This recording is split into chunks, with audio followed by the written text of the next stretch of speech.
Tá legal. Então vamos lá. Primeiramente gostaria de agradecer aí o Marcão por toda a força que ele deu na preparação da palestra aí nesses dias anteriores, o Monteirinho que me ajudou bastante também aí, até tirando algumas dúvidas, né? Eu como um bom analfabeto de informática, né, consegui pegar umas dicas aí com eles para utilizar essa aplicação que está revolucionando aí, né? Não só o mundo, mas a FOB, na maneira que a gente pode atingir os criadores e informá-los, né? E também para a gente aprender como aprendi nas outras palestras aí dos amigos que ministraram suas palestras aí nos dias anteriores, né? Agradecer também a FOB, né, por essa oportunidade, acho que vai ser bem legal.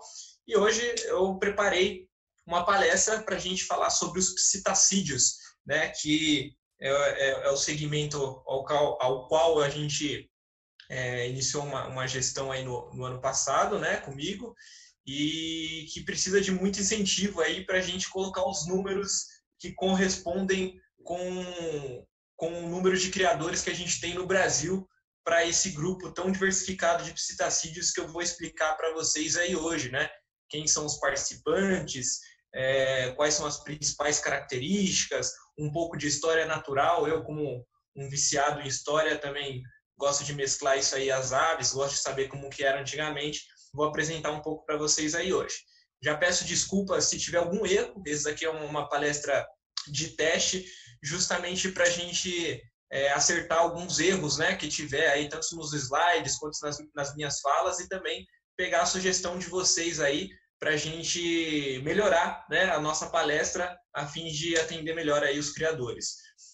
Também é uma coisa nova para mim, falar sozinho aqui com o computador, não ver se as pessoas estão gostando, né? Só estou vendo aqui o rostinho de vocês aqui no canto, né? É um pouquinho difícil, então desconsidere alguns pequenos erros aí, até mesmo nervosismo, para poder apresentar um pouco aí para vocês, beleza? Então, vamos lá. Essas imagens aqui eu coloquei justamente para expressar um pouco o porquê que a gente gosta tanto de psitacídeos, né? São espécies que têm uma interatividade muito grande com nós humanos. Então, são espécies dóceis, espécies que têm a capacidade de fala, né? Que acabam se tornando aí pets, né? Então, tem um grande potencial pet e é talvez por isso que a gente se aproximou mais dos psitacídeos do que outras espécies de aves, né? Que a gente também gosta, mas os psitacídeos aí confesso que é a nossa paixão. A criação de psitacídeos ela remonta a muitos anos. Essa imagem aqui eu gosto de mostrar bastante nas minhas palestras. É uma imagem de 1690. Ela é um retrato de um zoológico, né?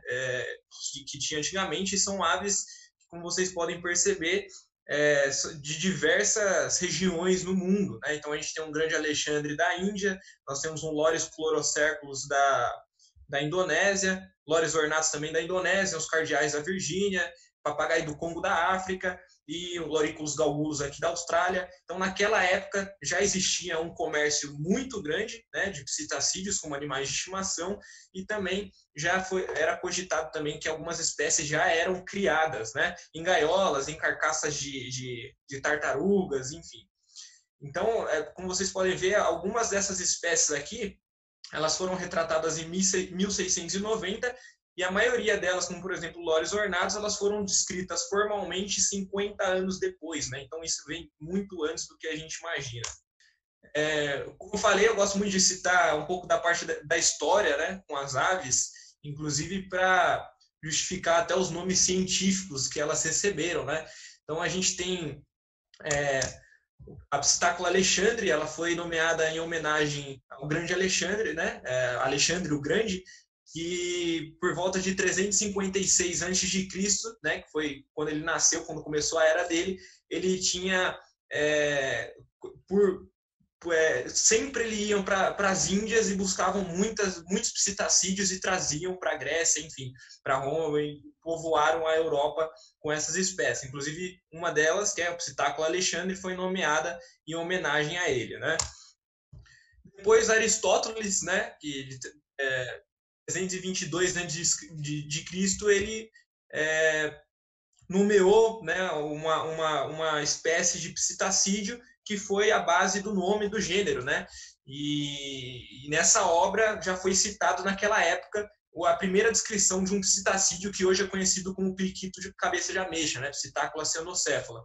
Então, isso vem muito antes aí do que a gente imagina. No Antigo Egito, 4.000 anos atrás, também retratavam nos hierógrafos algumas espécies de psitacídeos como animais de estimação, né? Essa imagem aqui de papagaios mumificadas não é verdadeira, tá? Só coloquei para ilustrar aqui para vocês, mas já tinha alguns retratos, né? Já foram encontrados alguns retratos nos hierógrafos de psitacídeos como animais de estimação no Antigo Egito.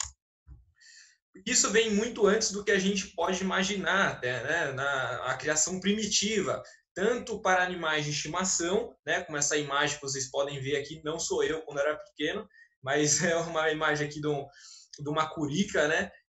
Com um índio. E aqui também um outro lado aí do uso dos indígenas, né, dessas espécies, pela coloração que apresentam, eles fazem muitos cocares, né, indígenas. Então aqui, como vocês podem ver, é um índio na Indonésia que está com cocar de penas de charmosinas, né, uma espécie de lores que é bem colorida, e eles utilizam para isso também. Inclusive no mundo todo, até com aves do paraíso, até hoje existe essa cultura dos índios utilizarem as penas das aves para fazerem aí seus rituais culturais e tudo mais. Então a gente bate...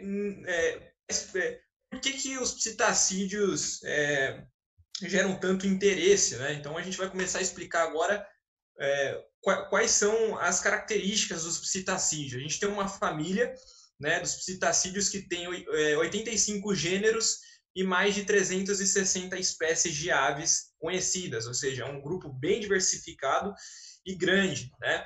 O registro mais antigo de psitacídeo encontrado no mundo foi no que hoje é chamado de Wyoming, né, que é um estado dos Estados Unidos, que encontraram a parte inferior do bico, né, que é parecido com um dos periquitos modernos de hoje, né? Então isso remonta no período Cretácico, que é 145 milhões de anos atrás. Então é um grupo já bem desenvolvido há muitos anos, né?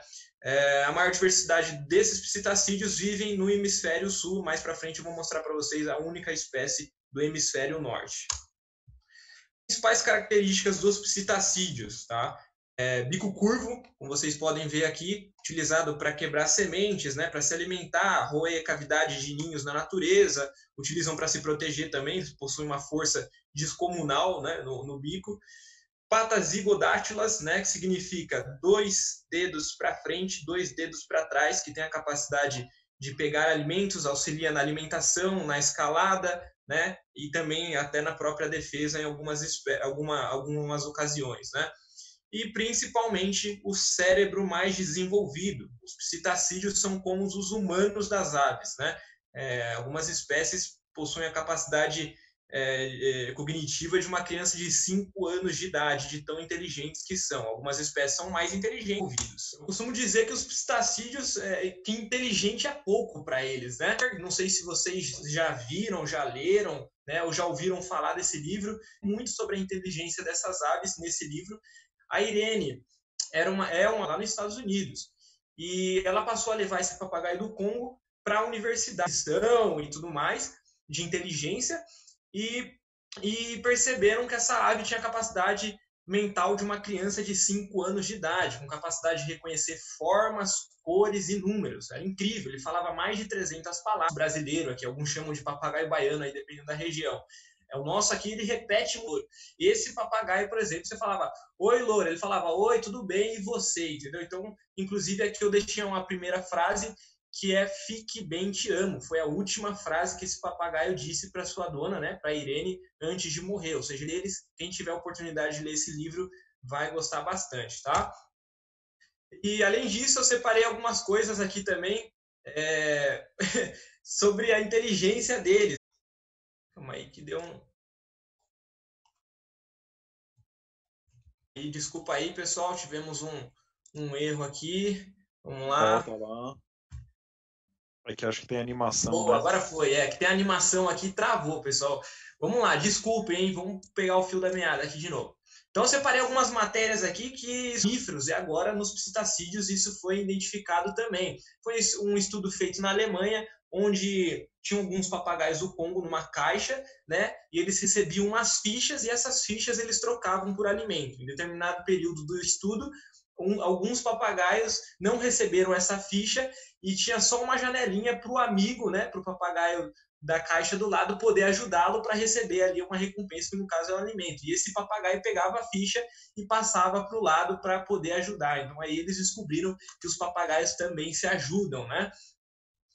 Outra coisa aqui bem legal, ó, papagaios que calculam, foi feito aqui com Kea, né, um papagaio da Nova Zelândia, e eles têm a capacidade de calcular, inclusive carros que passavam, números, formas, incrivelmente inteligentes, né? Foi uma pesquisa recente também. Como eu disse anteriormente, né, os papagaios são considerados os seres humanos do mundo das aves. E aqui algumas coisas mais engraçadas, né? O Globo, né, saiu também, essa matéria saiu, na verdade, no The Guardian, em Londres, e o papagaio fez uma compra na Amazon, imitando a voz da dona, no valor de R$42, né, a caixa de presente. Então, ele utilizou disso. Quando foram ver lá a gravação, que a moça falou, putz, mas eu não comprei nada. Viram a gravação lá, era o papagaio lá falando dela. Então, isso é verdade, isso não é mentira não, pessoal.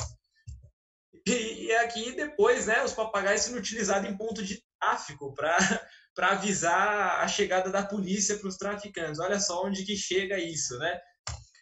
E aqui o papagaio que falava o próprio endereço, a dona treinou, né, para quando ele se perdesse, que ele vivia solto com asa grande, e aí ele treinou o papagaio a falar o próprio endereço, a polícia o achou quando ele fugiu e devolveu para o próprio endereço, né? O papagaio cagueta que entrega o caso de empregada e patrão. Isso aí também é meio complicado, esses papagaios, né? Lá, homem trai esposa e é denunciado por papagaio dedo duro. Enfim, né? Vocês puderam ver aí, esses bichos não são nada burros, né? Pelo contrário, são muito inteligentes. E esses psitacídeos estão separados em 3 grupos principais, né? O primeiro, Psittacidae, onde a gente tem a maioria das espécies, né? São os lores, são as roselas, red-rumpeds, cacatuas. Alguns grupos são de monogênero, né? Ou seja, não tem mais nenhuma espécie, são única espécie num grupo só.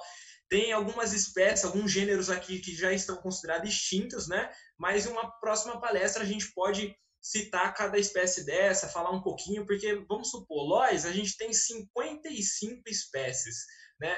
Roselas, mais de 10, red-rumped, então cada gênero desse daqui a gente vai encontrar várias espécies para completar as mais de 360 que eu disse anteriormente, né? Segundo grupo, o Cacatuidae, para quem não sabe, a calopsita, né, que é Nymphicus holundicus, é uma espécie de cacatua, e aqui a gente tem outros gêneros também, Proboscider aqui, que é a Proboscider aterrimus, são as cacatuas da palmeira, né, não sei se vocês conhecem, Calyptorhynchus são a red tail, white tail, né, cauda vermelha, cauda branca, são cacatuas incríveis, inclusive essa daqui da foto é uma Calyptorhynchus Banksy, né, que é a de cauda vermelha. E aqui a gente tem Calocephalon, que é a cacatua gangão, a cabeça vermelha. Eu vou mostrar mais à frente para vocês. É só para a gente exemplificar cada grupo aqui, tá? Terceiro grupo, né, que foi classificado são estrigopídeos, né? Nestor e o Strigopsis. Nestor é aqui, ó, Kakapo. Não sei se vocês conhecem, é o maior papagaio do mundo, né? Esse papagaio chega a pesar 4 quilos. Ele vive na Nova Zelândia, está super ameaçado de extinção.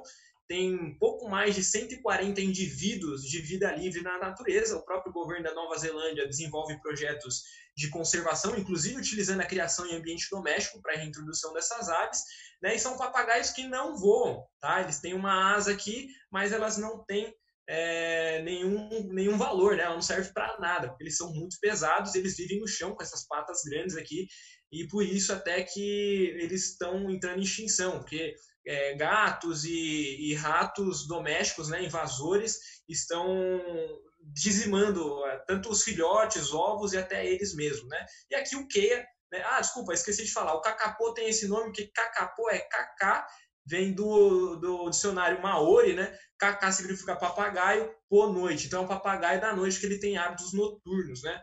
Aqui a gente tem um outro que é o quê? É um bicho extremamente inteligente, até falei ali de uma matéria, né, que eles são capazes de contar e tudo mais.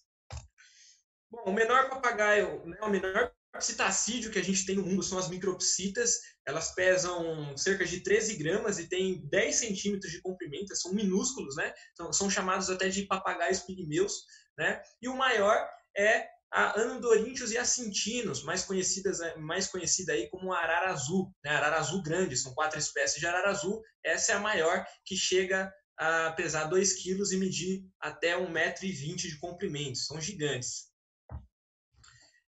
E muito tempo atrás existiu uma espécie muito maior do que essas que eu falei, né, que era o papagaio gigante da Nova Zelândia. Recentemente, alguns ossos foram coletados no museu de zoologia e eles decidiram fazer um novo estudo para o que eles achavam que era uma espécie de dinossauro.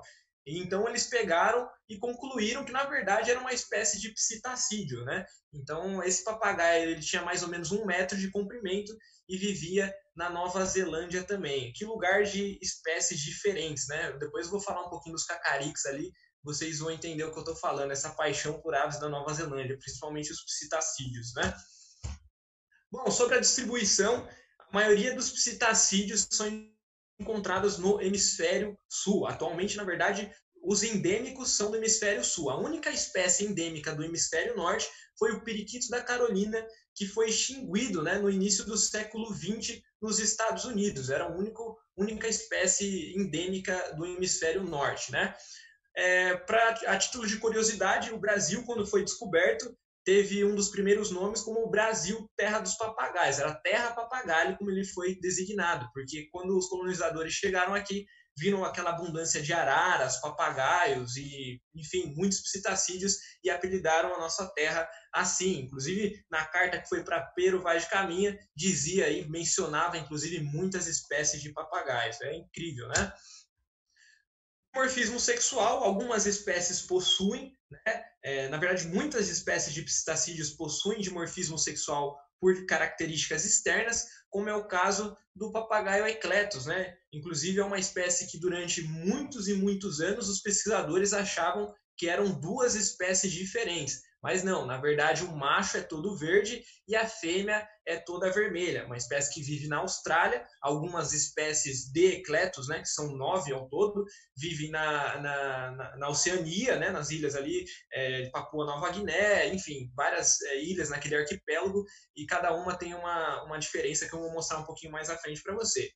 Aqui é um casal de cacatua gangã, essa foto eu tirei na Alemanha, na CTP, e o macho tem a cabeça vermelha e a fêmea tem a cabeça toda cinza, né? Já aqui do lado, um psitacídeo bem conhecido aí dos criadores, principalmente da galera que está acompanhando a gente aí, que é o periquito cabeça de ameixa, né? Onde só o macho adquire essa coloração a partir dos 3 anos de idade. A fêmea tem a cabeça um pouquinho mais apagada. Numa próxima palestra a gente pode falar só dos cabeças de ameixa, que tem muitas mutações, uma espécie incrível, com potencial pet enorme e que sempre está presente aí nos campeonatos da FOB, né? Longevidade, né? Outra característica legal aí dos psitacídeos é que são aves muito longevas, né? Então aqui eu coloquei uma foto do Charlie, era uma arara canindé, né? Que vivia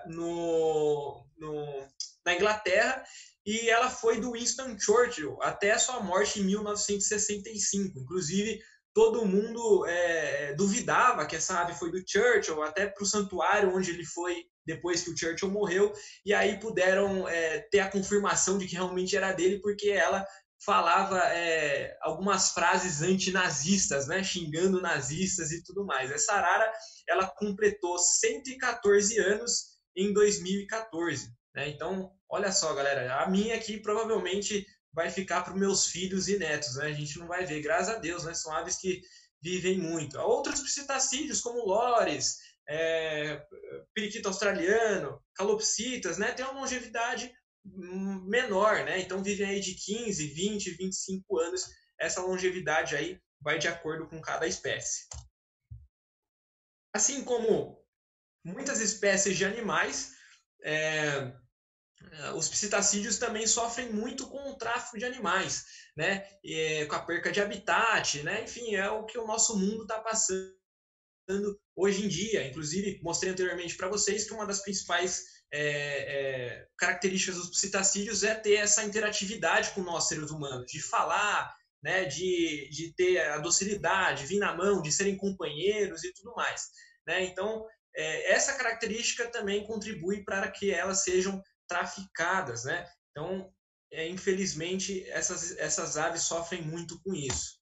Outro ponto também é que eles têm um sério problema com animais invasores, né? Animais de fauna exótica invasores. Aqui, por exemplo, galera, ó, eu tenho um swift, né, que é o Latamus giscolor, é uma espécie da Tasmânia. Ele é um psitacídeo ágil, migratório, e ele costuma fazer ninhos, né, nessas árvores, onde nessa região que ele nidifica tem esse invasorzinho aqui que é o conhecido como sugar glider, né? É um marsupial, é basicamente um esquilo que voa, né? E eles conseguem alcançar aí os ninhos, entram dentro dos ninhos, come filhote, come casal, ovo, destrói tudo, né? E essas espécies não estavam adaptadas para esse invasor, e enfim, a população acabou se reduzindo drasticamente, chegando aí pouco mais de 400 casais na natureza hoje, né? Inclusive, são feitos muitos esforços de conservação, como, por exemplo, esse ninho aqui, que é feito por um projeto de conservação, onde a entrada dele é comandada por um timer que vem aqui embaixo, né? E ela se fecha durante a noite. Isso impede que esse predador aqui, né, que é o sugar glider, entre, porque ele tem hábitos noturnos. Então a ave entra lá para dormir, eles já fecham, né, e fica tudo certo. É uma medida que eles tiveram para ajudar a recuperação dessa espécie na natureza. Outro caso aqui dos ratos domésticos, né? Isso aqui é uma foto de é uma imagem um pouco forte, desculpa, mas a natureza é assim, galera. Olha só, um rato comendo aqui um cacarique na Nova Zelândia. O cacarique tem hábitos rasteiros, né? Costuma se alimentar, cavar para comer semente, inclusive até nidificar, né? Criar debaixo da terra, fazer buraco na terra. E o rato se aproveitou disso. O cacarique demora para se adaptar a um novo predador, né? Isso é uma coisa nova para ele, né? Bom, um psitacídeo muito famoso é a ararinha azul, né? Cyanopsitis spix. É uma espécie que foi considerada extinta na natureza no ano 2000, quando o último macho de vida livre desapareceu, né? Ela foi extinta principalmente pela perca de habitat, né? A destruição da caatinga, e hoje, graças aos criadores de aves em ambiente doméstico, elas poderão retornar para a natureza, né? Então, a CTP, algumas instituições reproduziram essa ave durante todos esses anos, aumentaram a população e agora, no começo de março, chegaram aí as primeiras 53 ararinhas, né, criadas em ambiente doméstico para serem reintroduzidas na região do Riacho da Melancia, né, na Caatinga, na região de Curaçá, lá na Bahia. Então é uma espécie que, inclusive, inspirou o filme Rio. Acho que vocês ou os filhos de vocês já assistiram esse filme retrata um pouco aí dessa história. Tá? Olha só a importância da criação em ambiente doméstico para a conservação. Esse é o maior exemplo que a gente tem que utilizar, né, contra aquele pessoal que é contra a criação. Né? Bom, aqui a gente entra no assunto que é um dos focos dessa palestra, né, também mostrar as espécies e subespécies de psitacídeos. Eu não fazia ideia do que era uma subespécie, sempre criei aves e sempre vi que em algumas espécies a gente tinha algumas diferenças, tanto em tamanho, quanto a coloração mais intensa nas costas ou não, né? Um azulado ao redor do olho, pequenas diferenças, mas que aí eu acabei descobrindo que eram consideradas subespécies, né? Que representam aí a evolução de cada espécie na evolução para outras, né, para se tornar uma espécie nominal.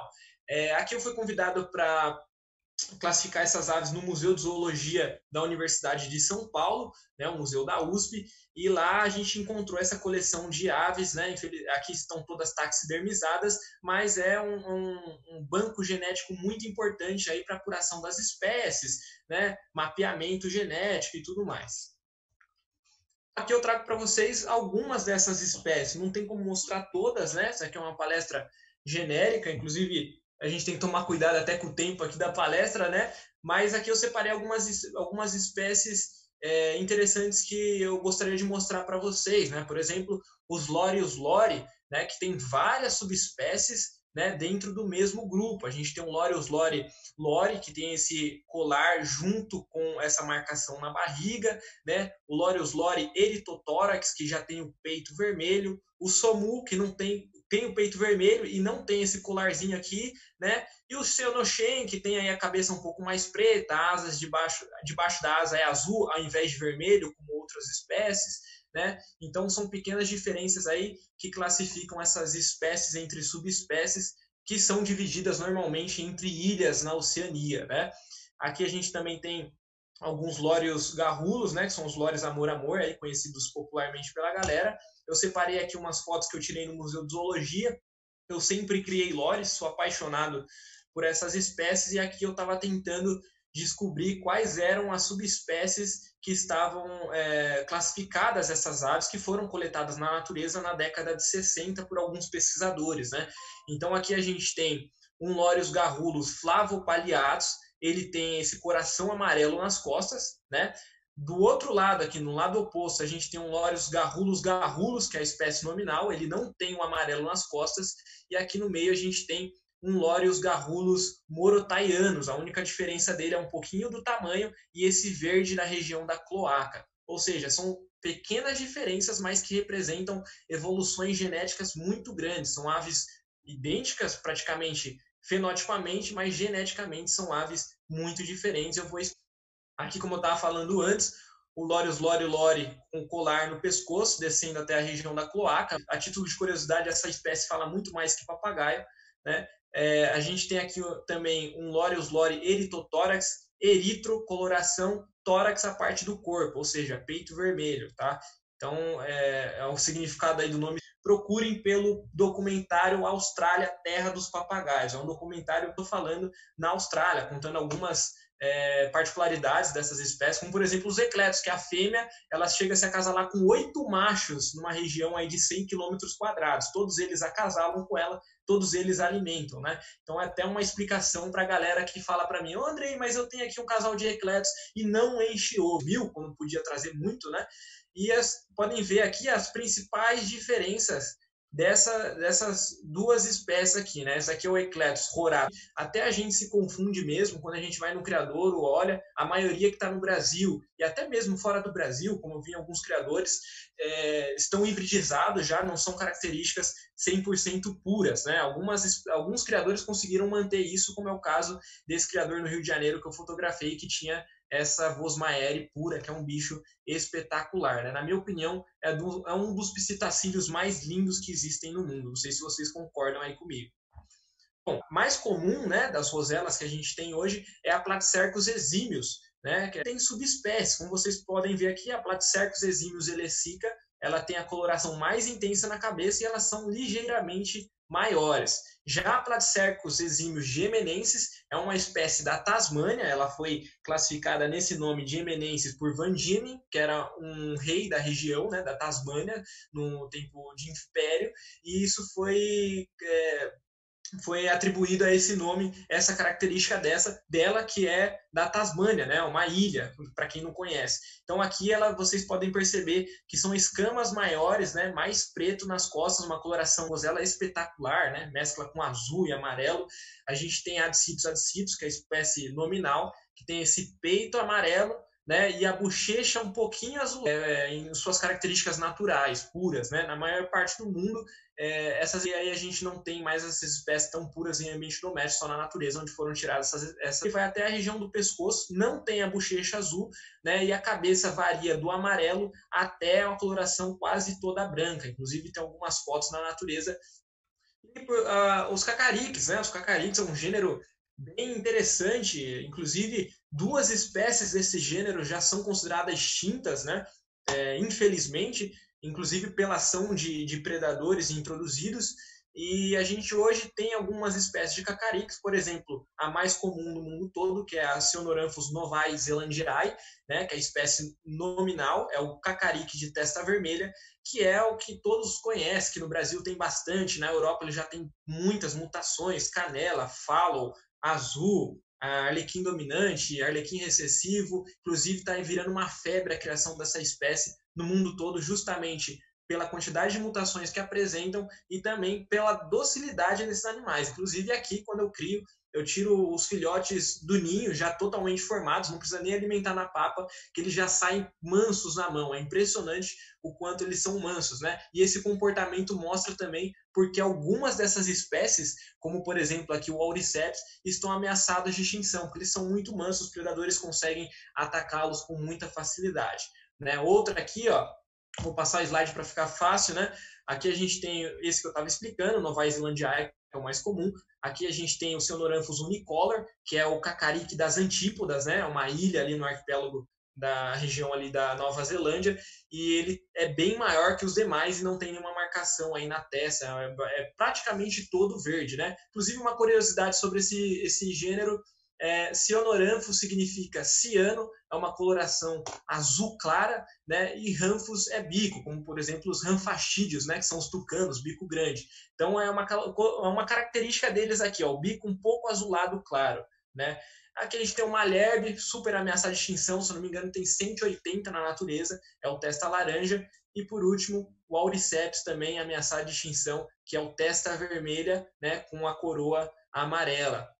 O último exemplar puro que eu vi desse no Brasil já faz mais de 7 anos e não encontrei mais desde então, só tem o Novae zelandiae. Inclusive no mundo todo é difícil de encontrar essas espécies puras, a não ser na Nova Zelândia, onde o governo tem alguns programas de reprodução e reintrodução através da criação em ambiente doméstico desse gênero, né?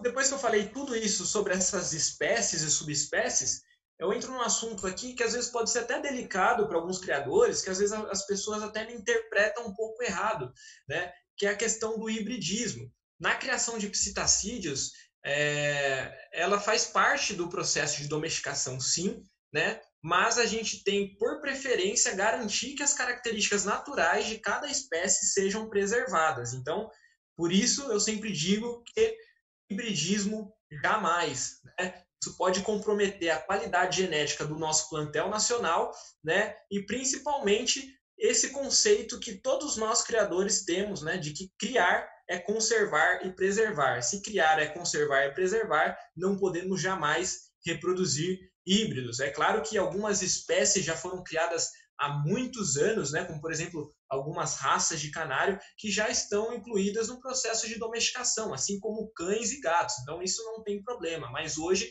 essas espécies nós podemos criar com essa intenção de conservação, né? E alterando aí as mutações. As mutações fazem parte, são naturais, né?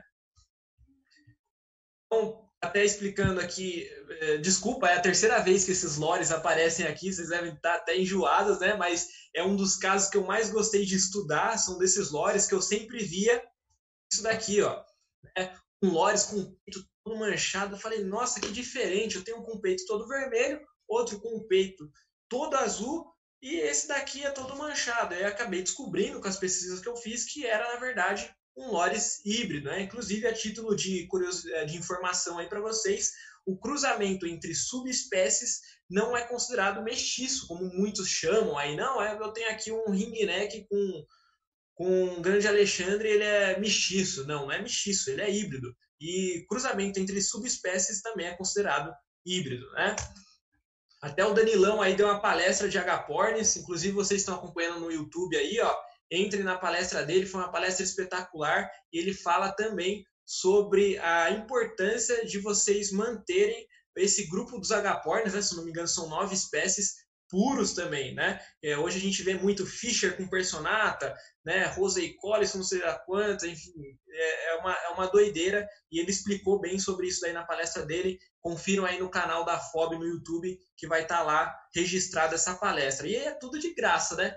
Isso daí que é o mais legal, tanto conhecimento assim, como a palestra do Danilo, acessível para todo mundo aí de forma gratuita, né? Então aqui, ó, lores arco-íris, Tricloglossus aematodos, formando casal com Tricloglossus macena. O macena aqui é uma espécie que vive numa ilha da Indonésia e tem apenas 180 exemplares reconhecidos em vida livre, né? E o cara colocou com lores arco-íris para reproduzir, ou seja, perdeu totalmente a possibilidade de fazer qualquer projeto, né, de garantir essa genética, perpetuar essa genética que é o trabalho de nós criadores. Aqui já foi uma foto de um casal sendo o macho Loris molucanos, puro, cabeça bem azul, peito laranja com vermelho, né, barriga bem azul, com peito bem delimitado, formando casal com uma fêmea de Loris molucanos misturada com Loris arco-íris, né? Então, vocês podem ver aqui que algumas pessoas, né, principalmente os criadores que estão iniciando, podem confundir facilmente uma com a outra, mas se vocês forem ver, tem algumas diferenças aqui, né?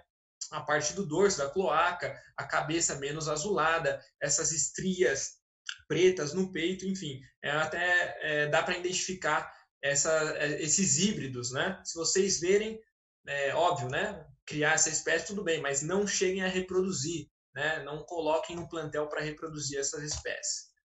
Aqui, ó, desculpem, pessoal, mas eu vejo esse tipo de coisa como um certo absurdo, né? Eu que venho da criação conservacionista, defendo a criação, os criadores, mas os criadores estão misturando, no Brasil começou a acontecer muito isso, misturando o grande Alexandre com o ringneck. Para quê? Para obter mutações de grande Alexandre, pensando, ó, calma aí aqui, um pouco mais, né, não só na criação, não por gostar da ave, mas principalmente no dinheiro, até porque um ringneck desse aqui é R$500 e um grande Alexandre nessa mutação que ele está tentando transpor aqui para o grande Alexandre sei lá, perdemos a conta de quanto que é. Né? Então, esse daqui é uma coisa que está sendo feita, é uma mutação para chegar no padrão, na característica fenótipa igual do grande Alexandre, demora mais de 10 anos, né? Então, o criador, para fazer isso, se ele for fazer mesmo com competência, ele tem que ter muita responsabilidade, fechar a genética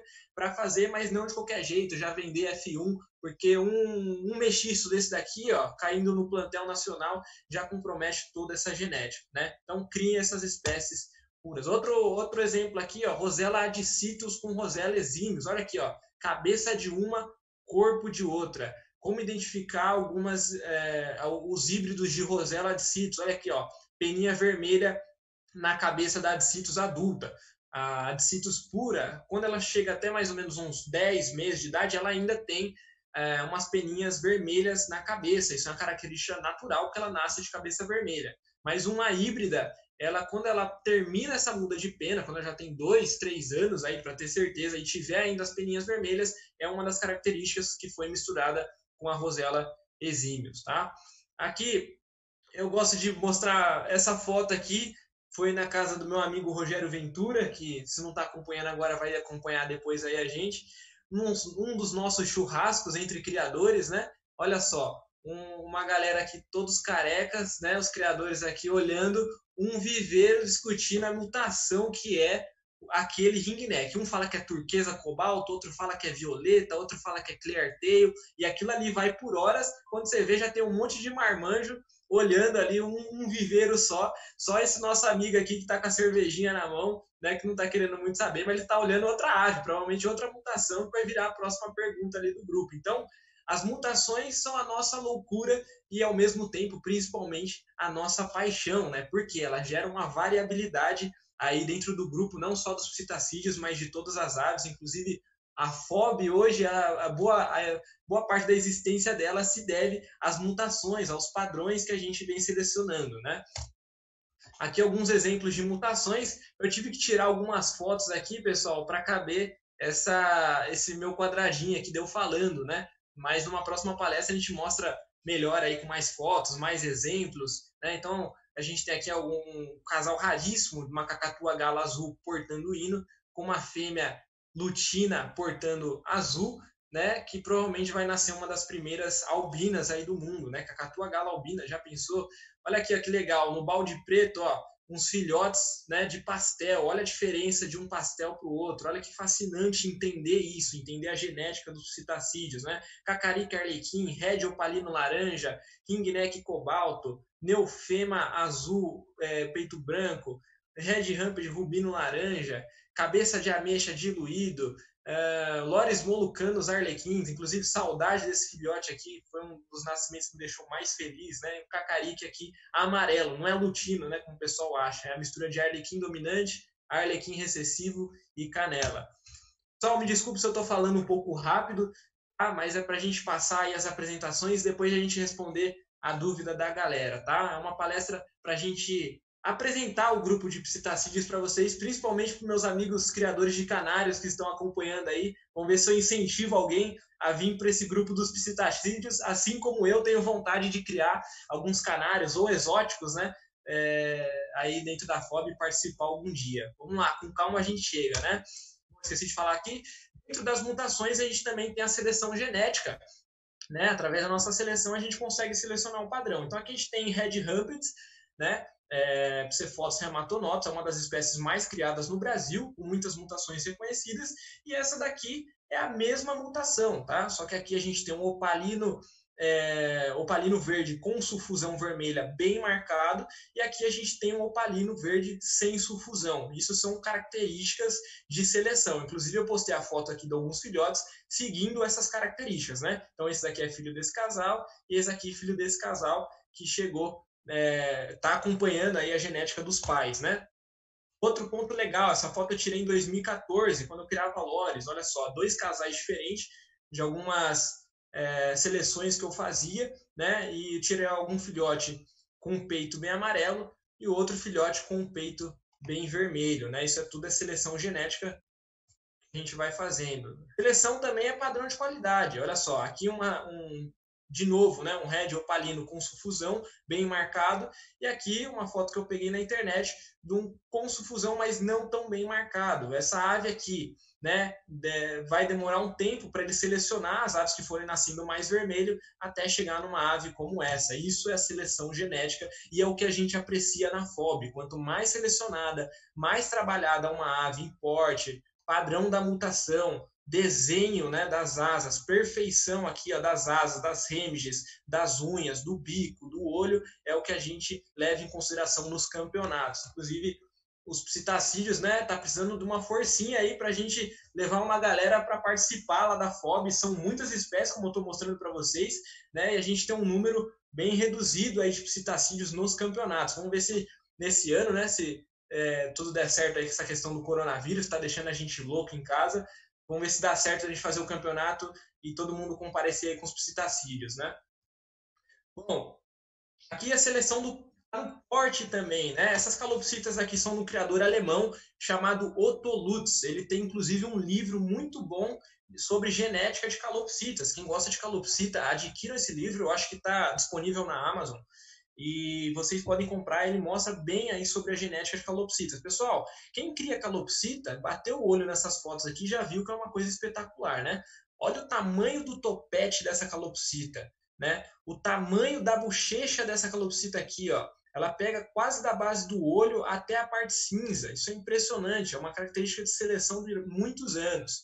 Além do topete da bochecha, olha a postura dessa ave do puleiro, né? Olha o peito para frente, quase 2 centímetros para frente do puleiro, cauda reta, né, as remiges certinhas aqui para trás, o topete também seguindo a postura. Isso tudo é um padrão que o cara selecionou durante muitos anos, nesse caso aqui mais de 15 anos. São poucas pessoas no mundo que tem esse padrão, né, de calopsitas, e a gente valoriza isso também na FOB, né, para as competições. Quanto mais próximo de um padrão quanto esse chegarmos, mais sua ave será bem classificada, né? Bom, os psitacídeos na FOB, como eu estava explicando antes, né, a gente tem uma participação ainda bem limitada, né? Isso deve mudar aí nos próximos anos. Inclusive, essa ferramenta está sendo utilizada até para a gente incentivar os criadores a levarem as suas aves.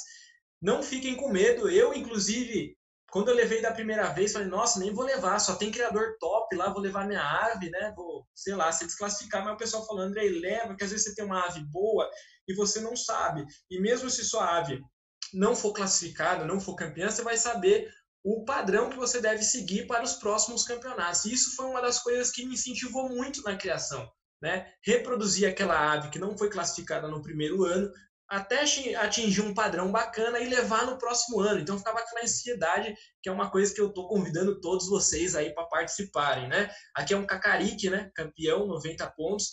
Olha o tamanho desse Cacarique, né? Perfeito de penas, tudo mais. Na nomenclatura da FOB, a gente tem diversos psitacídeos, né?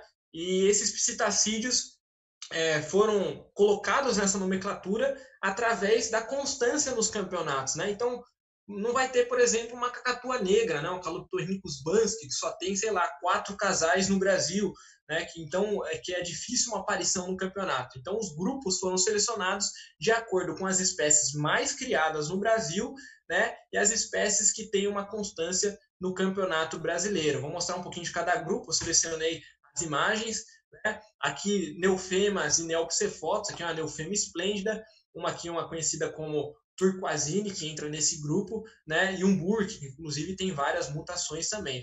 Aqui só algumas fotos para exemplificar o que eu estou falando, tá, pessoal? Inclusive, até me perdoem aí a distribuição das fotos, eu fiz de última hora, terminei 5 minutos antes de começar essa palestra aqui, né? Que eu recebi umas dicas aí dos criadores. Coloca essas fotos, faz assim, para melhorar aí o conteúdo para vocês, tá? Aqui, né, a gente tem Neophemas e Neopsifotos, né? Errei aqui,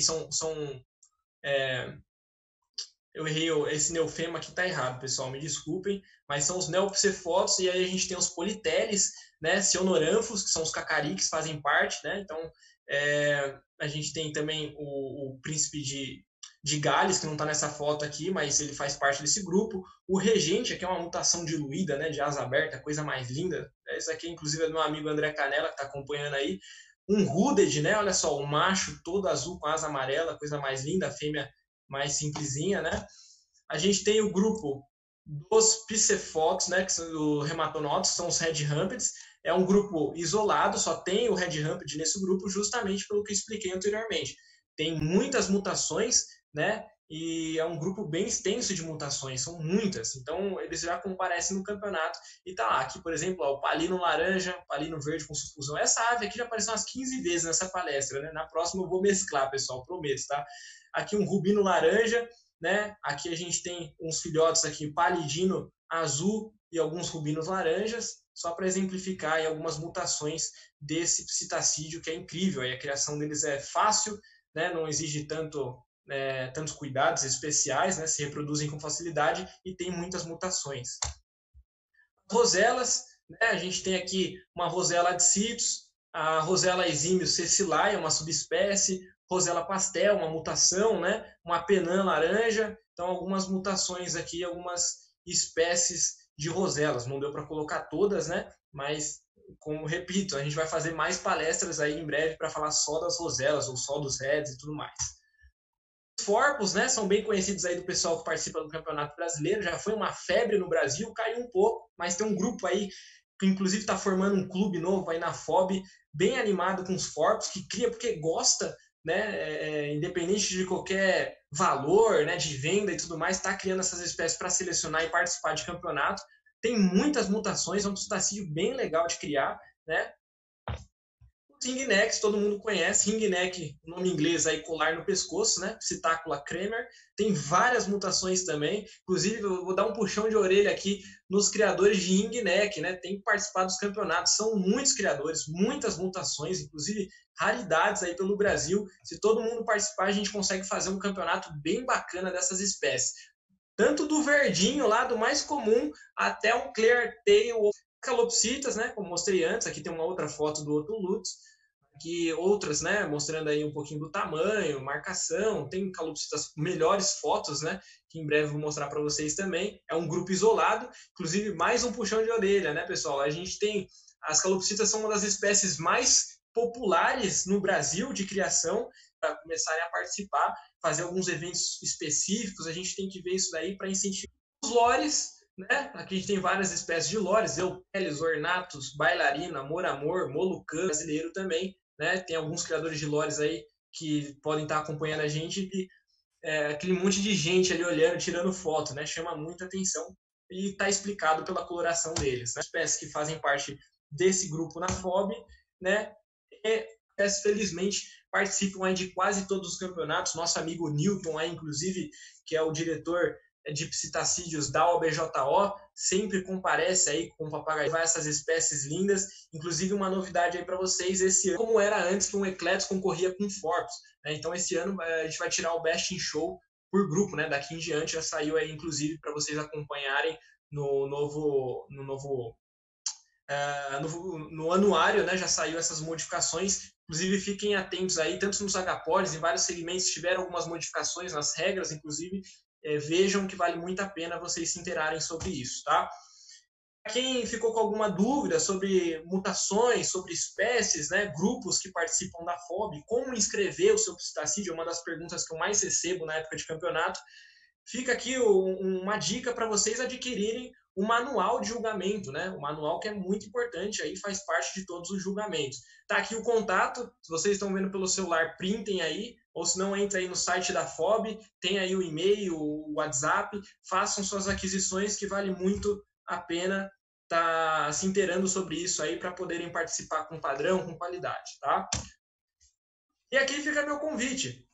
O meu último convite, né? Eu dei alguns puxões de orelha aí, mas para todos nós participarmos, né? É uma atividade muito bacana que a FOB apresenta, é uma ferramenta que pode ser utilizada para incentivo da nossa atividade. Quantos criadores eu não vi que foram na FOB só visitar e no ano seguinte já estava criando, né? Então isso incentiva muito. Cada pessoa, cada criança, jovem que vai na FOB sai de lá super animado para criar uma espécie, né? Consegue encontrar a ave que deseja e principalmente consegue encontrar com uma das virtudes da criação, que são as amizades que a gente faz nesse meio, né? Eu, particularmente, ao invés de ir para a balada quando era jovem, quando era pequeno, quer dizer, quando eu era mais novo, né? Eu ia visitar criador, né? Então, metade dos meus amigos tem mais de 60 anos, 99% são criadores de aves, e a FOB me proporcionou muitas dessas amizades aí, que é uma coisa que eu serei eternamente grato e que pode ser de ajuda para todo mundo aí. Fica aqui meu agradecimento para todo mundo. Não sei se eu ultrapassei um pouco do tempo, acho que eu falei bastante aí, mas tentei ser rápido, objetivo, apresentando um pouco desse grupo tão fascinante de aves. Aqui está meu contato, né, meu e-mail. Se vocês tiverem alguma dúvida, podem mandar por lá. Às vezes eu demoro um pouquinho, mas eu não deixo de responder a galera. Tem aqui também o site da OBJO, da FOB, que inclusive eu deixo meu agradecimento a essas duas instituições por essa oportunidade de estar falando com vocês aqui e espero que vocês tenham gostado aí. Inclusive, peço que vocês me mandem algumas sugestões para a gente melhorar a nossa palestra ou sugestões de próximas palestras que a gente vai tentar ajudar todo mundo aí, tá bom? Agora é com você aí, Cezão. Obrigado, viu? Beleza, Andrei. Vamos lá. A gente teve bastante interação aqui, bastante gente perguntando, né? Legal. Então, só no YouTube, por exemplo, a gente tinha mais de 180 pessoas acompanhando, né? Legal. A gente teve um pequeno probleminha do som ali no começo, né? Que você estava fazendo uma breve introdução, mas a palestra está sendo gravada, a gente vai ver depois para poder disponibilizar essa parte que ficou faltando lá no YouTube, né? Ótimo. Tem bastante gente, né? Assim como aconteceu na semana passada, que a gente falou sobre os agapornis, tem bastante gente comentando sobre legislação, né? Uhum. Então a gente já avisa aí todo mundo que a gente está preparando uma palestra específica para legislação, tá? Então o Bruno mandou aqui na sala do Zoom, teve o criador Alvorada Capixaba também lá no YouTube comentando, teve várias interações e várias perguntas com relação à legislação, né? Então a gente está preparando uma palestra específica para isso, para poder atender e esclarecer aí as dúvidas de todo mundo, né? Então essa questão da legislação, os estados hoje estão com uma autonomia maior, então em alguns estados a situação é uma, em outros estados a situação é outra, tá? Então uma palestra que, como é um assunto bastante diverso e com, né, questões diferentes para cada estado, a gente precisa de muito tempo para poder explicar, né? Então a gente pede para todo mundo que falou sobre legislação, que perguntou sobre legislação, para se inscrever, para acompanhar, que em breve a gente vai fazer uma palestra justamente para poder esclarecer essas dúvidas, tá?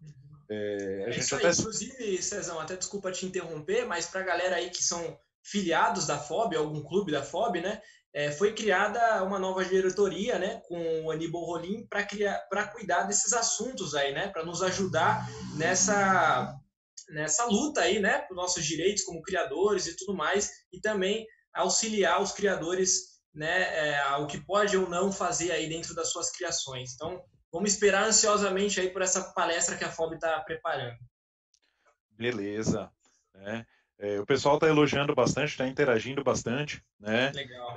O Diego aqui comentou no YouTube que ele quer iniciar uma criação de roselas. Ele falou que tem já outras aves, já tem periquitos, mas que ele está, né, pensando aí em começar uma criação, né, de roselas. Então, se ele tiver a oportunidade de visitar criadores ou de repente de ir no brasileiro, né, para poder acompanhar, para poder ver as aves, é sempre importante a gente conhecer outros criadores e ter esse contato. Né? Tem bastante pergunta sobre periquito inglês, periquito australiano. Né? A gente lembra que os periquitos, né, pelo menos no padrão inglês, hoje eles estão num segmento separado. Né? Então, eles pertencem a uma outra diretoria, outras regras, né, de participação, outra nomenclatura. E a gente pretende também, em breve, fazer uma palestra só sobre periquitos para poder esclarecer. Né? Tem, inclusive, um pessoal aí pensando em, além do periquito padrão inglês, também ter o periquito de cor também, né, participando das exposições. Então, talvez é algo que a FOB está estudando para ver a melhor forma de fazer isso também. Tá? Uhum. Aí a gente tem vários elogios aqui, o pessoal elogiando bastante a apresentação. Né? Eu agradeço demais aí o pessoal que está acompanhando, inclusive acho que é o Rodrigo, né, que mandou a mensagem da Rosela. É Rodrigo? O Diego, pelo Diego, YouTube. né, o Diegão, eu te convido para vir no próximo Campeonato Brasileiro, faça um esforço, se encontra comigo que eu vou te levar num criador próximo aqui da FOB para você conhecer, pegar um pouco de experiência e quem sabe até iniciar a sua criação. Conte com a gente aí, conte com o apoio da FOB para pegar as dicas, informações que a gente pretende fazer uma palestra só de Rosela para auxiliar os criadores, né? É um bichinho legal de criar, muitas mutações, só que tem alguns segredinhos aí que a gente vai ensinar nas próximas palestras, né? E agradeço o pessoal que está acompanhando no YouTube. Inclusive, eu falei aí do e-mail, já começou a chegar um monte de e-mail aqui. Né? Onde que eu encontro ringneck, Rosela, como é que eu começo a criar, tá tudo subindo aqui no computador. Isso é legal, a interatividade do pessoal tá bacana mesmo. Obrigado, viu, galera? Vamos lá. Beleza, então vamos lá. A gente tem, né, com relação ao Campeonato Brasileiro, né, a gente ainda está avaliando a data esse ano, como será o Campeonato Brasileiro por toda essa questão do coronavírus. Então, assim que a gente tiver alguma definição, por enquanto a realização está, né, indefinida, né, mas assim que a gente depende de órgãos ambientais, de várias autorizações para ter um campeonato, né, tão grandioso quanto é o Campeonato Brasileiro.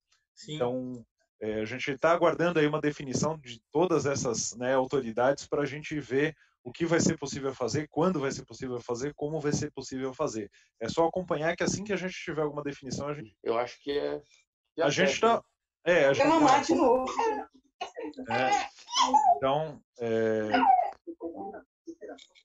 Então a gente tem aí vários segmentos que compõem a FOB, né? Então é só acompanhar pelos canais da FOB que a gente está divulgando a semelhança entre elas, qual é a característica. Então, Carlos, se quiser fazer sua pergunta, pode abrir o microfone. No dia da inscrição, pediram para colocar o nome completo aí e colocou essa viagem inteira aí. Isso aí. Parabéns aí, a apresentação foi excelente. Não foi nada rápido, não. Foi o que pôde ser feito com tantas espécies aí. O fator opalino, né, a opalescência, surge em diversos tipos de aves, né? E mais daquele que agora me falhou o nome aí. Red Rampage? Do Red Rampage, esse mesmo. Nos psitacídeos, né, a gente tem algumas mutações que na verdade são as mesmas, mas que levam nomes diferentes, né? Por exemplo, o opalino na calopsita é o que é conhecido como pérola, né? No Red Rampage, a gente tem uma ave naturalmente verde, né, na coloração que alguns criadores chamam de ancestral, né, só para ficar fácil, distribui pelo corpo. Então, uma ave que é toda verde, ele vai ficar ou vermelho ou amarelo, como eu mostrei lá na apresentação. Posso até voltar aqui rapidinho para vocês. Tem como aqui, ó?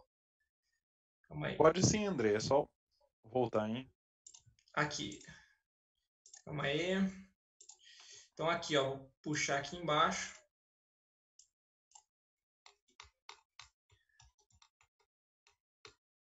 Aqui, Carlão, ó.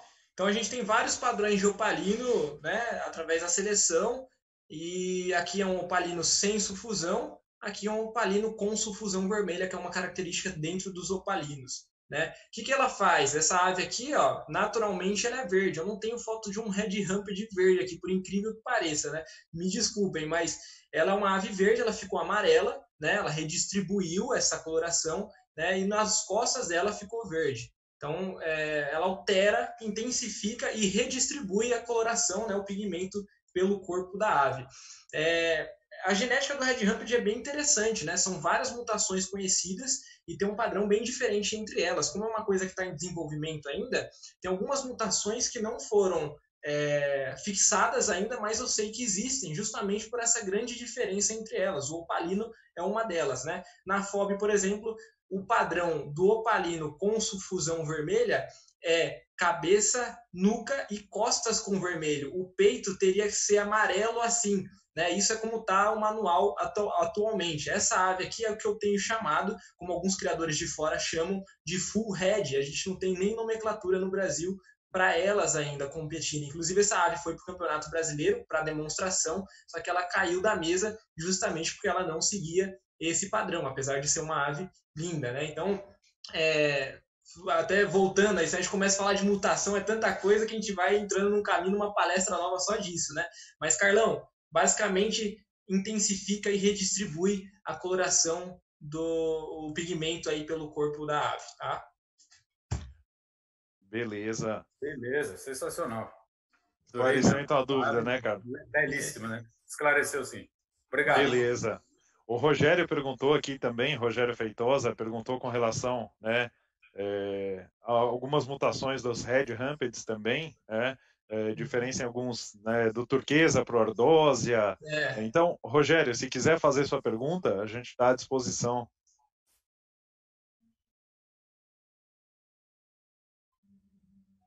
Deixa eu ver aqui. Não sei se ele está com o microfone. Está aberto, Rogério. Se você quiser fazer a pergunta.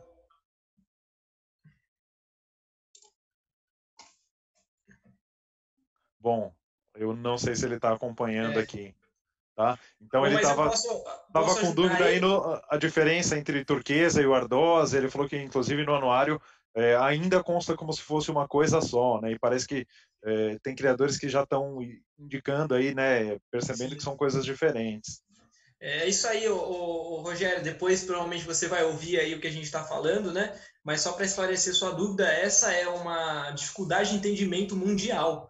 Tá? Inclusive, uma das pessoas que mais consegue esclarecer essa pergunta é o próprio Dr. Aníbal Rolim, né, que foi uma das pessoas que uma das únicas pessoas que tem criado essa mutação no Brasil. Uma característica aí dos turquesas ou ardosas, né, como o pessoal chama, é que ela não foi tão bem fixada, então ela tem um crescimento irregular de bico, cresce muito bico, e as penas também saem todas falhadas, né, com a pena um pouco mais longa, espichada, é uma falha que tem essa mutação. Alguns chamam de ardósia, outros de turquesa. Eu sou assim, eu sou um criador que gosta de aprender muito, né? E eu, sinceramente, não vou saber te explicar o que é o ardósia, o que é o turquesa, justamente por não ter material científico, né, comprovando se é ardósia, se é turquesa, como que se manifesta, como é transmitido, né? Alguns falam que é dominante, enfim, eu só consigo falar aquilo que eu sei, né, aquilo que eu tenho certeza. Então, não posso chegar a te responder aqui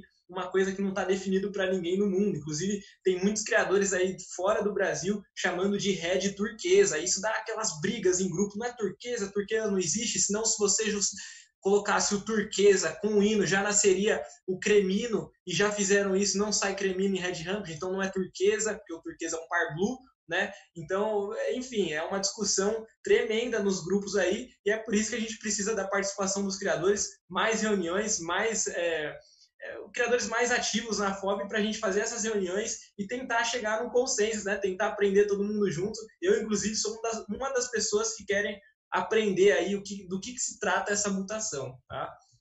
Beleza. Eu acho que a gente esclareceu aí a dúvida. A Sheila, que está participando aqui com a gente também, ela tem uma dúvida aí sobre os cabeças de ameixa, né? Sobre as mutações de cabeça de ameixa. Então, Sheila, se quiser abrir o microfone e fazer sua pergunta para o Andrei poder esclarecer, ele está à disposição. Por favor, Sheila. Boa noite. Então, é mais essa coisa mesmo de saber sobre quantas mutações, né, a quantidade aí, e se a gente tem uma facilidade em encontrar aqui no Brasil para comprá-las, né? Se são vários criadores, a gente realmente consegue adquiri-las. E parabenizar, porque estou encantada com a palestra. Foi show mesmo. Ah, que legal. Obrigado aí por acompanhar primeiramente, Sheila. É um prazer tê-la você aqui, né? Tá participando aqui pelo Zoom, muito legal. E a palestra é justamente isso aí, para encantar a galera, incentivar e passar um pouco de informação. Sobre os cabeças de ameixa, é uma espécie que eu gosto muito, né? E por mais que existam aí muitas mutações que são espetaculares, na minha opinião, até o normal é uma das aves mais lindas que existem, né? Mas no Brasil chegaram recentemente algumas mutações, recentemente que eu digo assim, de 10 anos para cá, né, vieram algumas mutações, está começando a ser trabalhada. Como cabeça de ameixa é uma espécie que atinge a maturidade sexual apenas com 3 anos de idade, né, e faz apenas uma postura no ano, não faz mais uma postura, é muito raro um cabeça de ameixa fazer 2 posturas no ano, é uma espécie que ela tem uma certa lentidão para se desenvolver em relação às mutações, e é por isso também que elas são muito raras, né? Então, no Brasil, a gente já tem lutino, diluído, verde cinza. Pelo que eu estou sabendo, chegaram os azuis, né? A gente já tinha os opalinos, agora trouxeram também opalinos azuis, que são aves, né? Que eu sei de onde que trouxeram, né? De um criador europeu, que custa 35 mil euros uma ave, né? Então, é um valor aí que o meu amigo César aí que tá cheio da grana pode comprar aí, mas eu já tô eu longe, não. né?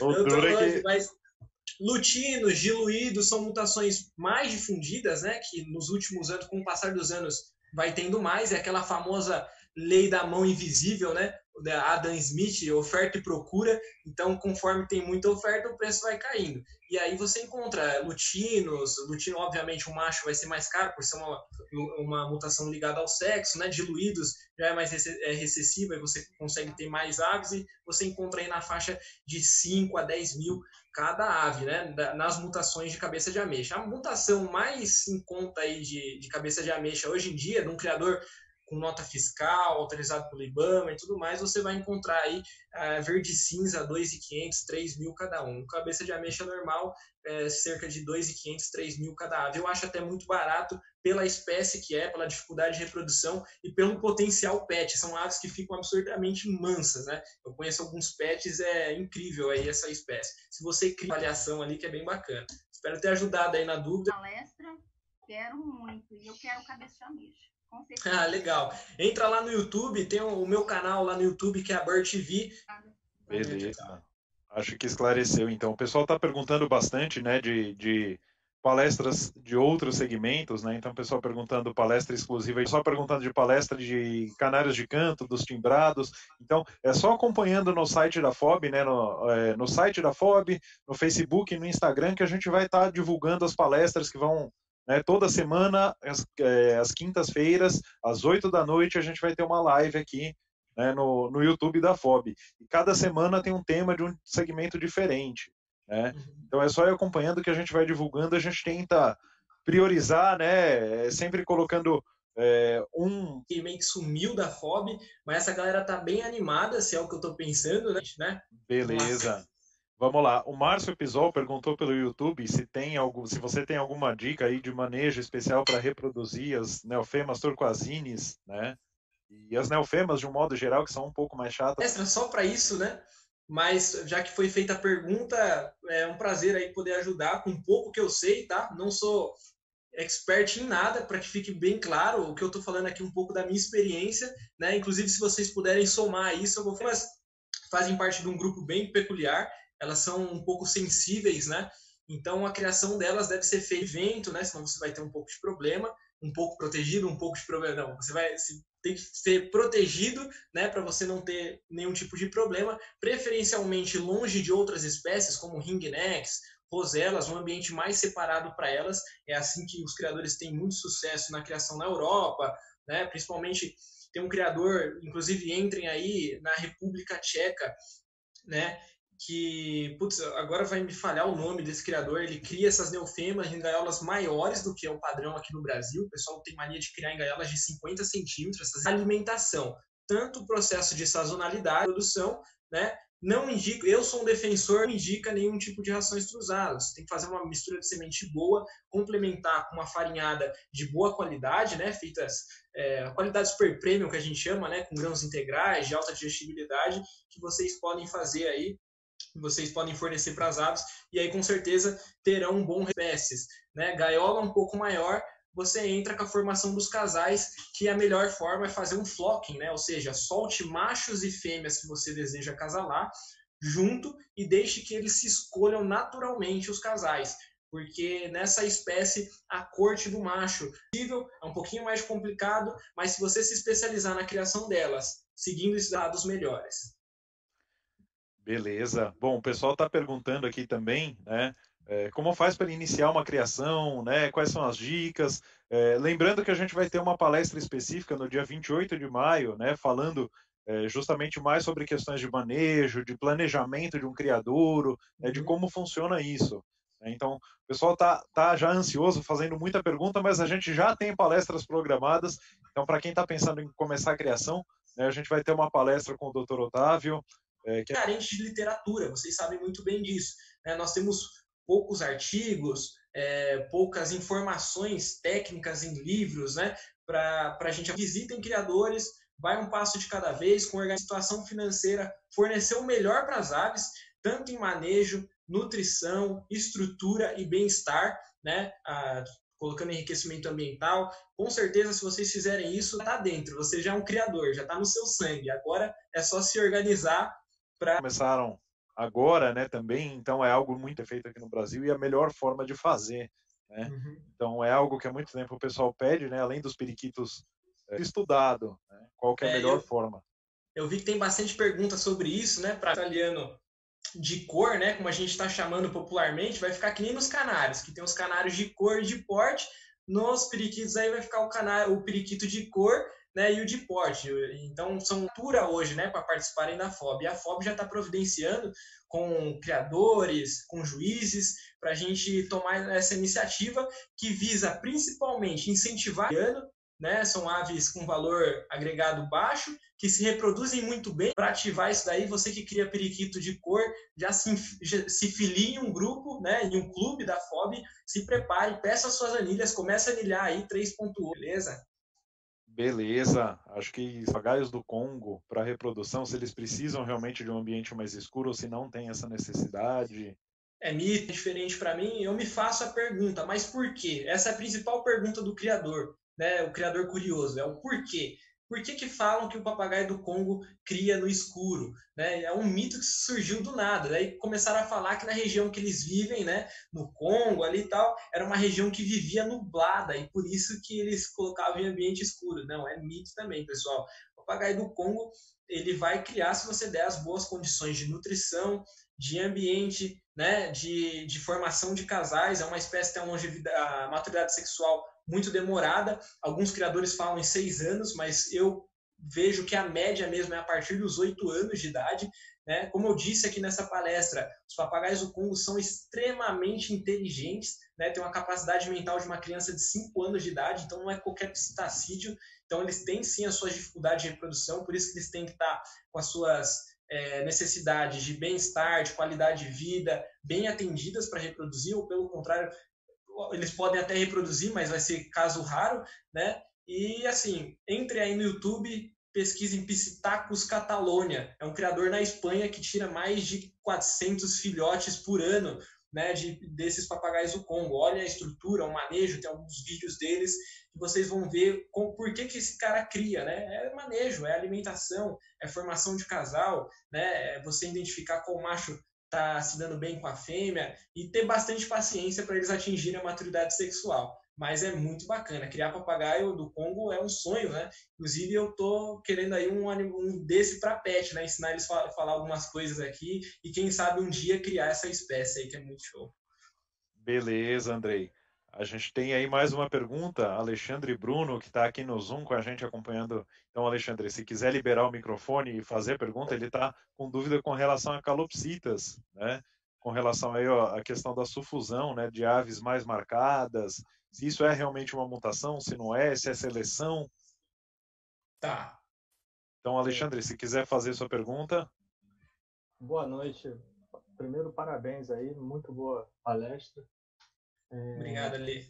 Eu crio calopsita já tem algum tempo e agora eu estou querendo retomar, vamos chamar assim. E eu tenho visto, você comentou a respeito de duas coisas. Sulfusão, no Red Ramped ficava aquele bem vermelho, e comentou a respeito do crescimento de penas e de bico. Eu achava, o sulfusão para mim era uma mutação, porque naquele livro A Guide to de calopsita, se eu não me engano, é australiano, ele bota isso como uma mutação a mais.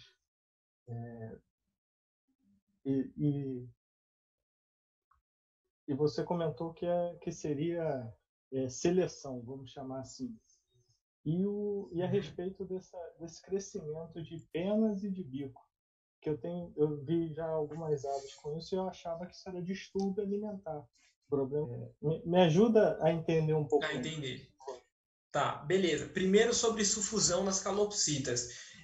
Talvez eu não seja a pessoa mais adequada para te falar sobre mutações de calopsitas, porque é uma espécie que eu criei pouco, uma espécie que eu não tenho tanto conhecimento quanto outros criadores ou juízes que trabalhar dessa forma. Se você junta duas calopsitas com muita sufusão, provavelmente você vai tirar mais de vitamina A de origem sintética, tá? Isso é o limite máximo, acumulando, né, no aparelho digestivo e que afeta toda essa parte. Outra coisa também, tomara que não seja isso, bico e pena, que tem um crescimento descontrolado aí do bico, das unhas e tudo mais, mas eu acho que não é o problema, mas faça os exames só para tirar mais uma dúvida do caminho. Aí depois a gente pode associar a vitamina A, ou se não, alguma coisa que aconteceu, alguma mutação do seu plantel que acabou desenvolvendo isso, tá? Mas são perguntas bem difíceis, tá? Inclusive é muito legal essas perguntas que a gente aprende com elas, é uma coisa que a gente vai procurar, quem sabe aí uma palestra, né? A gente podia...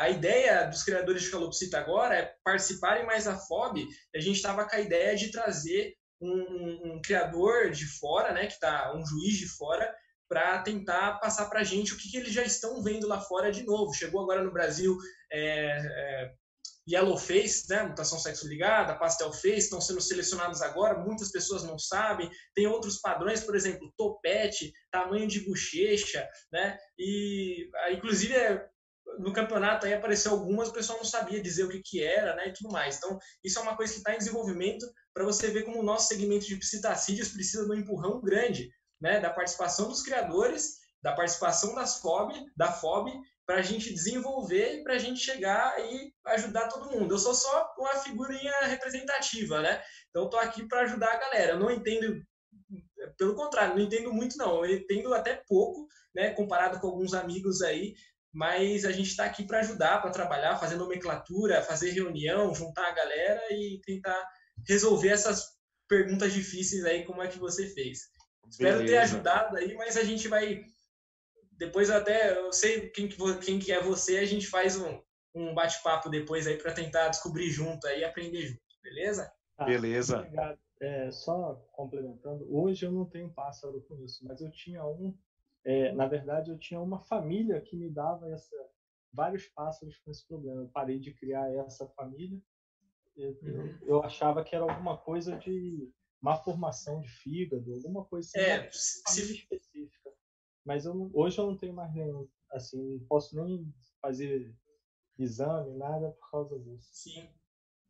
Se foi uma característica na família aí, também surge uma outra questão, que pode ser alguns efeitos da consanguinidade, né? Que quando os alelos são suprimidos, a gente não sabe o que pode acontecer. Tem ave que nasce com 3 patas, 3 asas, tem ave que tem o comportamento é afetado pela consanguinidade, como demonstram alguns estudos, até o nosso amigo aí dos exóticos tá acompanhando, né? Mas tem um estudo em diamante mandarim que foi feito na Europa, onde ele conseguiu provar que o efeito da consanguinidade atingiu o tempo de permanência da fêmea no choco dos ovos. Então, conforme o nível de consanguinidade aumentava, as fêmeas ficavam menos dentro do ninho, porque isso ia passando de geração e isso afetou muito. Você vê que incrível, são coisas que a gente nem imagina, né, e que os estudos estão demonstrando. Então, isso daí poderia ser também algum efeito da consanguinidade que gerou esse problema e acabou levando para essa família aí, tá? Beleza. Bom, o Danilo também está comentando, né, das calopsitas, né, que elas são domésticas e que elas aparecem pouco no campeonato, então acho que a participação de todos é importante. A gente não pode esquecer que a FOB é feita pelos criadores e é feita para os criadores, né? Então a participação de todos é importante, né? A gente vê muitas vezes, né, os canários em destaque, o pessoal participando mais, mas a calopsita é tão doméstica quanto o canário, tem várias mutações também, então a gente ter mais participação de criadores, isso também fortalece o segmento e fortalece a gente ter discussões e poder entender um pouquinho melhor essas mutações novas, né, que estão chegando, ou essas outras questões, tá? Eu não sei se os outros moderadores... Qualquer pet shop do Brasil que você vai, você encontra uma calopsita, né? Então, como é que pode um brasileiro ter 200 aves? Vamos participar, galera, levar, discutir isso daí lá, fazer reunião, discutir mutação, quem sabe até fixar novos padrões aí, né? Então é isso aí. Na verdade, assim, eu tenho vontade de voltar na FOB. Eu já participei umas 2 vezes com aves minhas, mas eu vejo que as minhas aves chegam, como eu sou de Minas, as minhas aves chegam muito, por exemplo, pena quebrada, que eu acho que elas se debatem, alguma coisa assim. Então, assim, teve uma vez que eu mandei umas 30 aves, 5 estavam boas, o resto chegou com topete quebrado. Então, assim, isso desanima. A preparação para o campeonato é bem complicada, né? Mas... Não, elas saíram daqui boas. Foi o Alexandre, na verdade, a gente tem um problema de algumas espécies que não são tão domesticadas, né? Mas como o pessoal do Agapornis faz, por exemplo, né, que também é uma espécie que se debate e tudo mais, eles individualizam em cada gaiola uns 3 meses antes, né? E depois que individualizou, deixa 3 meses, a ave fica adaptada àquele ambiente, ou seja, faz uma preparação para o campeonato. E aí, no transporte, se você faz um transporte de madeira certinho, na dimensão, para não impedir que ela se debata muito, né? Que nem eu já levei lores para um campeonato em caixas grandes de cachorro. E eles se debateram, chegaram com a Remige, né? Um pouquinho da Remige falhada, né? Da pena, e assim perderam pontos. Então, no próximo ano que eu fiz um transporte especial, que dá todo o conforto para eles, não deixa se debater, e 3 meses antes do campeonato, individualizei em gaiolas do tamanho do Campeonato Brasileiro, para não ter problema. Mas calopsita, ela tem muito aquela síndrome noturna, né? Então, quando está à noite, uma começa a se debater, outras se debatem também. É um problema da espécie, né? Assim, que a gente tem que saber preparar a ave quando levar no campeonato, evitar o máximo disso daí e ter as nossas aves perfeitas aí para serem avaliadas. Não só calopsita, mas red, rosela, qualquer uma, se não fizer a preparação, pegar uma ave de um viveiro e colocar, ela não vai se acostumar tão facilmente. Até a gente, no nosso criadouro, né, quando passa, elas costumam se assustar um pouco, mas é isso aí. O pessoal tem que entender que a participação num campeonato exige toda uma preparação, tanto do criador quanto da ave, né, André? Independente aí do segmento, né, tem essas questões. A gente já viu criadores de calopsita de longe, do sul, né, vindo e apresentando aves, né, com boa qualidade, mas são anos de experiência, anos de participação que aqueles criadores tiveram para conseguir chegar nesse nível, né? Então, a participação em campeonatos também, independente do segmento, em canário, em psitacídeos, né? Em qualquer um dos segmentos em agapornis, né? Geralmente são vários anos até você pegar, né, entender realmente todas as características para poder ter um bom desempenho. Então, a genética é um item fundamental, a nutrição é outro, a sanidade das aves é outro, né, a preparação das aves para a exposição. Né, então, tem aves que estão acostumadas com um tipo de bebedouro, você leva na FOB, é outro tipo de bebedouro, então as aves às vezes estranham. Então, tem toda essa questão de preparação que o criador tem que estar atento também. Né? Então, É algo que a gente, aos poucos, vai aprendendo e vai conhecendo, tá?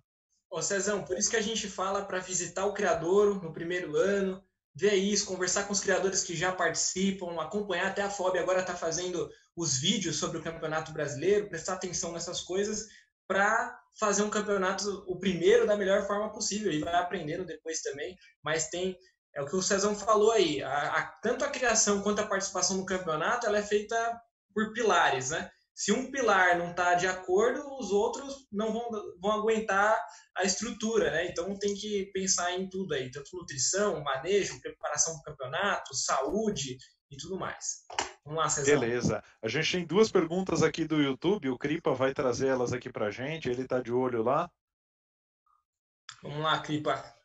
Ei, César, tem uma pergunta interessante aqui, ó. O Watson Lima está perguntando: como faço para participar de um clube de criadores de psitacídeos? Eu acho que isso no site da FOB lá tem bastante orientação para ele, né?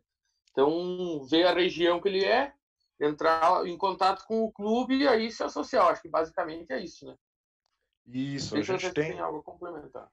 A gente tem muitos clubes aí que aceitam criadores de todos os segmentos. Tem alguns clubes mais específicos de criadores de psitacídeos, né, em que os criadores participam mais.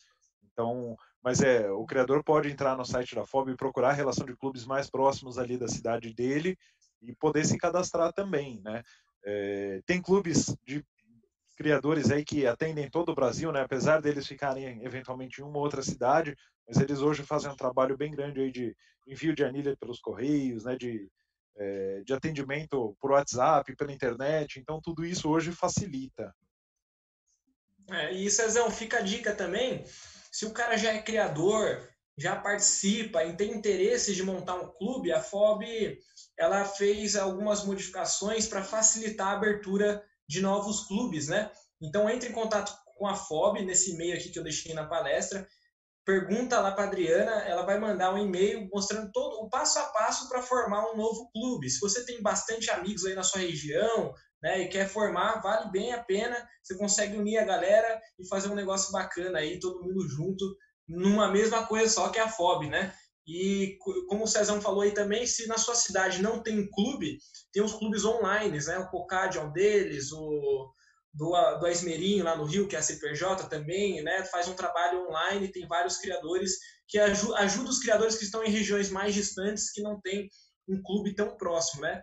E aí é só se filiar, pedir as anilhas, depois é só alegria, participar, vai receber a revista da FOB, vai poder participar dos campeonatos, né? Lembrando que para psitacídeos, a anilha da FOB ela não traz legalidade para nenhum animal, tá, pessoal? Então, se vocês forem colocar uma anilha da FOB num papagaio, a responsabilidade é de vocês, um papagaio verdadeiro, por exemplo. Então, tem que seguir toda a legislação. A FOB é uma entidade de classe que tem como objetivo promover os campeonatos de ornitologia, o desenvolvimento das mutações e comunhão dos criadores. Ela não é entidade reguladora, né? Então, tem que deixar bem explicados aí para o pessoal. E aí é só procurar um clube, se filiar e só alegria. Beleza, então, Andrei, a gente já está passando aqui um pouquinho do tempo programado, né? A gente ia até às 10, já passamos aí 7, 8 minutos, né? A gente demorou um pouquinho para começar, a gente estendeu um pouquinho mais as perguntas, né? De diferentes espécies, então a gente vai fazer uma palestra posteriormente específica para cada uma das espécies, discutir essas mutações, lembrando que todas as informações estão nos manuais da FOB, os manuais estão à disposição para quem tiver interesse, é só entrar em vídeo novo, a gente está revezando os segmentos para poder atender todo mundo, né? Facebook, do Instagram, né? Porque a gente vai estar divulgando o cronograma dessas palestras e dos eventos futuros que a gente for programando, né? Então, a gente está com a programação fechada, então é só acompanhar que a gente vai divulgando essas informações para todo mundo, tá? Esse cara tá falando já... aí... tem que criar uma diretoria. A gente tem um grupo trabalhando, né? O Andrei está acompanhando, o Danilo, que está aqui na sala também, semana passada participou com a gente nos Agapornis, então a gente tem um grupo, né? O Leonardo Monteiro, o Edgar Kripa, o Wagner Bigliardi, o Eduardo Martins, então a gente tem todo um grupo, né, de envolvidos para colocar esse projeto no ar e poder apresentar uma vez por semana essa palestra. O pessoal não tem ideia de quanto trabalho dá, né, de todos os testes que a gente faz antes. Às vezes chega na hora e dá um pequeno probleminha, né, que nem hoje a gente teve no início da transmissão no YouTube um pequeno probleminha, mas aos poucos a gente pretende ir melhorando e né, disponibilizando mais informações, mais qualidade, aprofundando tecnicamente nesses assuntos. A ideia da primeira palestra de cada segmento é realmente ser uma introdução. E aí, a cada nova palestra, a gente vai aprofundando. Então, a ideia é que isso seja um trabalho contínuo, então seja um trabalho constante. Tá? O pessoal tá falando live César aí, ó, nos comentários. No dia 14/5, né, 14 de maio, não na próxima quinta-feira, na outra, vai ter uma de Canários de Porte. O Carlito vai fazer os outros segmentos que precisarem de algum apoio. A gente está à disposição, não só eu, mas até com a participação de outros juízes e outros criadores para trazer informação aqui para a gente. 180 pessoas acompanhando ao vivo, né? Esse vídeo fica disponível depois também, né? O Cripa ajudou a gente trazendo as perguntas lá do YouTube para a gente aqui no Zoom, para a gente tentar atender todo mundo, né? Então, a ideia é justamente a gente conseguir repetir isso e que está aqui no Zoom também, que se cadastrou, que está participando. Né? Então, sem o apoio de todo mundo, a gente não faria essa palestra. Foi muito bacana. E agradecer a presença de todo mundo. E amanhã a gente já tem a agenda nova do mês de maio para vocês curtirem aí. Obrigado a todo mundo. Boa noite. Beleza. Boa noite. Foi sensacional. Então, parabéns aí. A condução aí, César. Os trabalhos aí dos moderadores aí. E a apresentação do Andrei foi nota 10. Parabéns aí. Sensacional. Valeu meso. Um abraço. Valeu, Carlão. Obrigado, Carlão. Espero que tenha incentivado aí. Se você iniciar na criação de psitacídeo aí, conte com a gente, tá? Aí a gente aposentando, a gente vai encampar. Vai me aguentar, não vai ficar fácil. Não. O Cleito, tô de olho no Cleito aí. Eu tô olhando para ele aí, também vou atrás dos bichinhos dele lá também. Forte abraço para todo mundo aí. Valeu, gente. É isso aí. Gente, o César, pela excepcional condução aqui dos trabalhos nessa live. A todos os participantes, tanto aqui no Zoom quanto lá no YouTube. Foi um prazer compartilhar um pouco do que a gente aprendeu ao longo dessa caminhada com vocês. Aprendi bastante também preparando esse conteúdo para vocês. Eu estou acostumado a falar sobre manejo, sobre nutrição, mas não dar uma introdução para a galera, principalmente para o público mais leigo, que está começando aqui. Meu muito obrigado. Vocês me encontram nas redes sociais aí, na foto.